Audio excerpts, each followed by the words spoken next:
the way Bitcoin works is we've already established kind of the puzzle thing, right? You've got all the kids in class are doing their jigsaw puzzle. The property of the jigsaw puzzle is that it's hard to solve, but it's very easy to prove. You can just glance at it and go, "Yep, that's solved," right?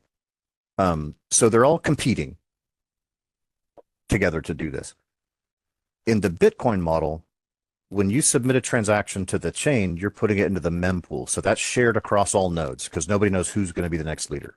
So everybody's inbox gets a copy of whatever transaction you submitted. So everyone's got visibility on that, which means all these puzzle solvers have visibility on that. As they are doing the puzzle solving work, their inbox is stacking up and they're evaluating simultaneously. They are evaluating those transactions to see which ones are going to pay them the best if they include them in the block. And I say the block because Bitcoin has one block. It's got the puzzle proof and a stack of transactions with it, all wrapped up together and signed by that leader. And it's published all at once. Boop, and it goes out to the world. That happens once every so many minutes. The maximum amount of the maximum number of transactions that can fit into a block in Bitcoin is predetermined. You cannot exceed this, that's how you get the number, how many transactions per second is how many transactions can fit into a block across how many minutes it takes to create that block. That's also why if you submit a transaction to Bitcoin, it does not get processed right away. It never has actually from the beginning. So like when Bitcoin is first released, you were always going to have to wait for the next block before your transaction could come out. It might be really quick because the next block might be coming out soon. So you might submit it, it gets picked up, and the next block is published right then. Oh, yay, lucky you. Or you might be waiting for the next one. Even if you include a ton of gas, like you're basically bribing the leader, right? Hey, next leader, I really need to go get, I got to pick my kid up real quick here. I'm going to pay you $50 if you let me buy this loaf of bread, the $2 loaf of bread, real fast. So you submit a $52 transaction to Bitcoin. In that inbox, the guy doing the puzzle solution, imagine it like a team. Okay, so you've got, in the Bitcoin case, you have two kids. One of them's evaluating the inbox to pick out the juicy transactions, and the other one's doing the puzzle solution, and they're a team. And this guy's like, dude, that's a $2 transaction for $50. We get paid $50 to process your $2 transaction. I'm super including that one. So they pick that out, and okay, it's going to come out in the next block, but you still got to wait for that next block. And that's just the maximum speed of Bitcoin.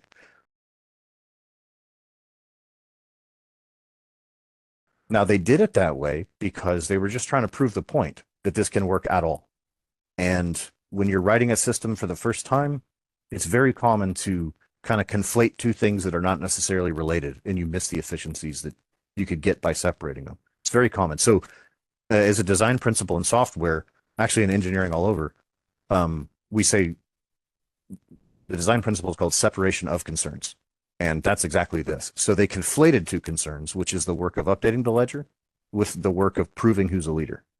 Because their technical constraint at the time was they weren't quite sure how well a peer gossip messaging system was actually going to work. So they didn't want to have two different types of messages. They just wanted everything to go through one message type because they knew they could make that work because it's simple. So that wound up having the side effect of your transactions can't get processed on chain until the next block comes out. So you've got this like chunky nature to Bitcoin. Ethereum followed on with that. Now, Ethereum expanded the block size to some degree, and they made the interval between those blocks shorter. So it was overall much faster, but it still had a pretty low cap on how fast it could go. What we've done in our system is we're using a protocol called Bitcoin Next Generation, where you do the proof of work, similar to, well, same idea as Bitcoin, right? You do proof of work to establish who the leader is. Now we've separated that proof from so we call that the proof, we call that remember, we've got one big block in Bitcoin, right? The top part has the proof, the bottom part has all these transactions. We've broken that apart. And so now the proof part we call a key block. And a key block establishes who the leader is. The transactions part, we call those micro blocks. And micro blocks, you can have any number of them between key blocks. So you have a key block, and that says the leader is Mr. A. And Mr. A, as soon as he's affirmed as the leader, starts writing micro blocks as fast as he can.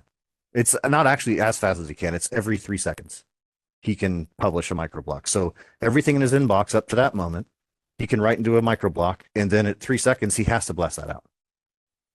And then he starts writing the next micro block. So the practical effect of that is when you submit a transaction to the mempool, so it gets gossiped around and everybody sees the transaction, the current leader, when it gets to his inbox, he can go, oh, micro block, boom, and push it out. So you might wait up to 3 seconds. So our latency is about 3 seconds. The problem with both systems in isolation is that we can process, we say 300 because we're including things like contract calls, which are very heavy. If it was just spend transactions like Bitcoin does, we could do it like a lot of those per second.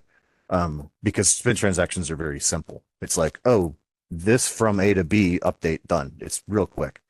But the contract calls, you have to load the virtual machine into context. You have to get the context of this evolving state that is the contract state, and you got to pull it from all these different places and lit it up, and then you've got all the state and context. Now you do the actual processing of the thing, and then you wrap it up, write the final result back to the chain, and that's it. So contract calls are heavy, like quite a bit heavier, which is why they're more expensive. So you have to pay for that complexity as a caller.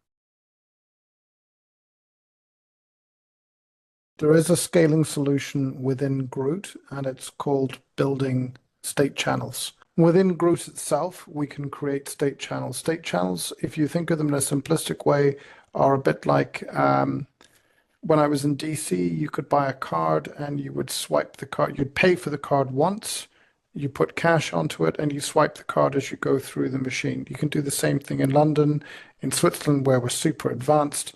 You just swipe an app as you walk on and off public transport. Those are all state channels. They facilitate huge numbers of transactions between a party that you trust, like, for example, the metro network or whatever it is, and you. So it's facilitating huge numbers of very small transactions, and every single transaction is actually being recorded into the blockchain, but in a state channel first. So it essentially, it's batching in much the same way that Visa batches. Actually, Visa's number in terms of how many transactions per second they can process is about 124, I believe, transactions per second in real time. Once they get contention that starts to force that to slow, they just batch it. So they go, okay, that's fine. We're going to fill this batch here, and then we're going to start pushing them through. And when the demand goes down, we'll catch up. The real-time piece will catch up from the batch. So what we've done with state channels, and Ulf is the true master of this, state channels allow you to do a transaction with a counterparty and then have every single sub-transaction occur within that, and it be properly tracked in that way. So it's batching without batching, because every transaction is being recorded. It's just that you're doing a transaction in the first place between the two counterparties, a little bit like a charge card. So in theory, you could get to silly numbers like 50,000 transactions per second. But to give that kind of silly number context, the Tokyo metro system, which is the world's biggest of them all, that doesn't do 300 transactions per second at peak. So you get some idea of just how redundant something like that could very, very quickly be. But all of this is within the context of GROOT, and GROOT is an open resource layer for the world to build associate chains on infrastructure. Because one of the first things that we recognized, right back when I was first writing the papers out for this, I talked about creating networks within networks and markets within markets. This essentially is the idea. It's recognizing that every country is going to say, well, hey, if we're going to allow blockchain-based payments, and we're going to allow blockchain-based identity, all of these different things, we want it to work the way it works for us, and we want specific rules. We want to dictate who gets to be a node, who gets to confirm access, who gets to provide access. All of these things will be rule-driven. because they'll be driven by laws, they'll be driven by regulations, and those laws and regulations are specific to each jurisdiction. So the obvious answer to the question is actually we don't think that we'll ever really stretch GROOT, because the moment people start to do something that requires large numbers of transactions, it's likely that that's occurring within a single jurisdiction. Mhm. And that jurisdiction will want its own rules, its own supervision, its own regulations. And therefore, they can instantiate a proof of work chain of their own, which is unlikely, because if it's known actors, like it's all the country's banks, for example, setting up a national payment system, it's likely going to be a proof of stake system or a proof of authority system. Proof of stake and proof of authority allow you to operate at phenomenally high speeds because essentially they're centralization of process. The proof of Right. work system. Now, if you thought about GROOT and you said, okay, so let's say there are 10,000 channels, 10,000 associate chains, and all of them take the open source version of GROOT and apply it to their own chain, albeit with some rules about what can go in and what can come out. Multiply 300 transactions per second by 10,000, and you're talking about stupid numbers of transactions that are occurring real time around the world. That's the Right. true answer to how you scale. The reason blockchain has to be slow at all is because of proof of work. It's solving a super hard problem, which is an adversary. Remember, keyword adversarial. In an adversarial peer network where you can't trust any other nodes, you don't trust them. They have to prove something to you for you to trust anything. In that context, picking a leader is a super hard problem, and that's what proof of work solves. Including transactions and broadcasting to a peer network, that was a solved problem a long, long time ago. But those are trustful networks. When you get to associate chains, you now have operators and they're known, which means you don't have the peer selection, you don't have the leader selection problem anymore. You have known actors, they're under legal penalty if they screw up, right? So like you can go after somebody and you have a perfect record of it on a blockchain anyway. So a misbehaving actor is under regulatory compliance burdens at that point in an associate chain. The key thing that's protected by proof of work is the money supply. When you have an associate chain, your account on GROOT is the same as your account on an associate chain. So the way that you get money over there is you send money to yourself. So you do a spend transaction from you to you on a different chain. And every key block height is an opportunity for those transactions to go both ways, from GROOT to an associate chain or back to GROOT. If you want to go from associate chain A to associate chain B, they're both associates in the context of the Gaju. So the nearest common parent for those two chains is GROOT. It goes from chain A through GROOT to chain B. GROOT is aware of all the subordinate chains, and it maintains, it ensures that more money can never be taken out of chain A or B or whatever. More money can never be taken out of an associate chain than was put in. So you have a hard cap on the circulation of the money supply. If you do shenanigans down here, if an associate chain allows sneaky stuff to happen and they're inventing and blowing up money or whatever, if people start evacuating from that chain, that whole thing collapses and there's no bailout mechanism whatsoever. So the funny money problem that you've got in the too big to fail banks, that cannot occur in the context of the Gaju. There's a hard cap to that. So we get this ability to scale with systems that we already understand today with a hard cap on the money supply ensured by proof of work in GROOT. So this is all about breaking up transaction context to get massive, massive scale. One of the key things that Craig spoke about there is awareness that GROOT knows what's in all the associate chains. This is one of the key things that makes them associate chains, not layer twos. Layer twos and layer ones have no relationship to one another other than what they pinky promise they do. So when you do a transaction on Arbitrum, for example, which scales Ethereum, you have to wait 8 days to have it confirmed that that transaction was actually batched into Ethereum. So the way they bring the cost down is they just write all of these contractual states into the ledger, and then they put the whole thing in, just like 5,000 years ago, somebody went from the Phoenician village to the Phoenician town, and had the consul in the town sign off on all the transactions that happened that week in the marketplace. It's as evolved as that. But even in that context, it's more evolved than layer twos because layer twos, the layer one has no idea what is happening in the layer two. It is literally like a rubber stamping service for the layer two. Everything goes back to trust. And this is the true fallacy of layer twos. And this is why associate chains and layer twos are not remotely the same thing.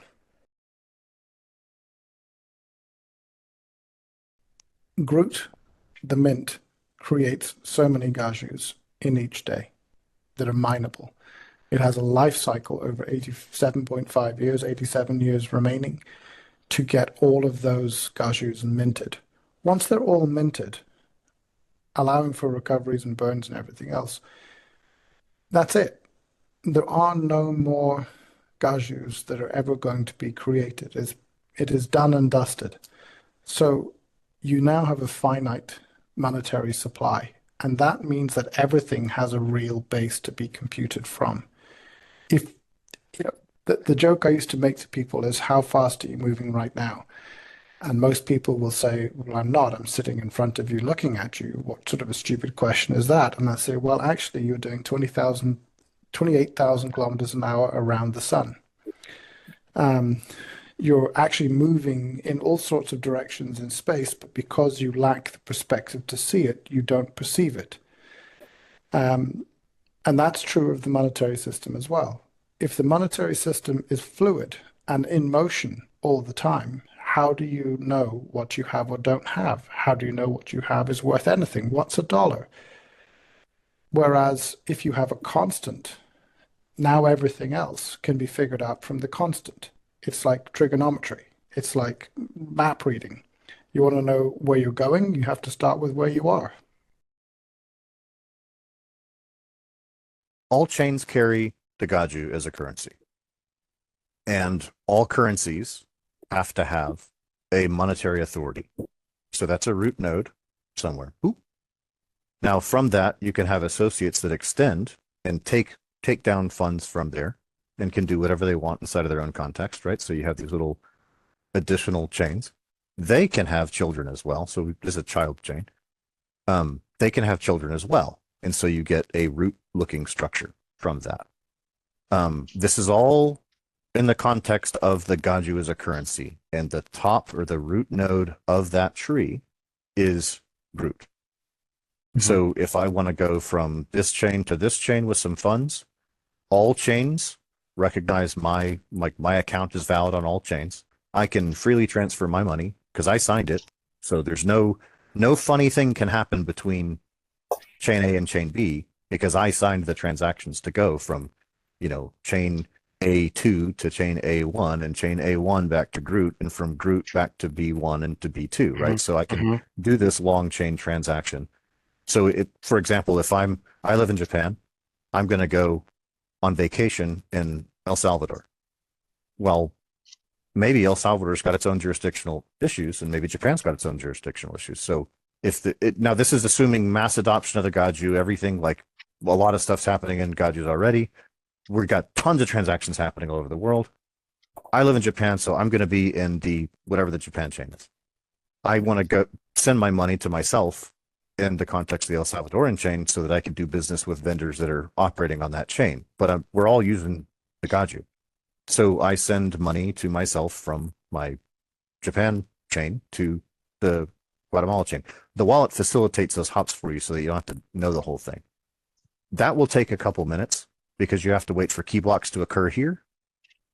Then it hops up, another key block, another hop, another key block, another hop. So about every 2 minutes you get a hop. So that's a lot faster than doing it the bank-to-bank way as we currently have it. But it's still slower than doing like just a quick spend at the cash register. A spend at the cash register takes about 3 seconds. As that goes through GROOT to get down to El Salvador from Japan, because there's not a direct route, the reason being that GROOT has to guarantee to like everybody that Japan chain's not making up fake Gajus and sending them somewhere. So they need to be drawn down from the tree structure that is the Japan chain's a part of. They need to be drawn down from there and plussed up to whatever tree structure the El Salvador chain is a part of. So now that we've established this idea of trees, right? Financial. So we call this the financial authority graph. So the financial authority graph for the Gaju has its root in GROOT, and that's proof of work. No human can affect that. So that's algorithmic money. You can't have. There's no wacko inflation thing there. Everything's algorithmic there. The Gajumaru also supports multiple currencies, though. So if the Japan chain, going back to our previous example, if the Bank of Japan says, hey, we really wish that we could have the yen as we already have it, but we would like to be able to write smart contracts on chain in Sophia because that would be giving the yen a new superpower. That'd be awesome. So we want to keep our national currency. We want to keep our cash system, but we also want to be able to write smart contracts.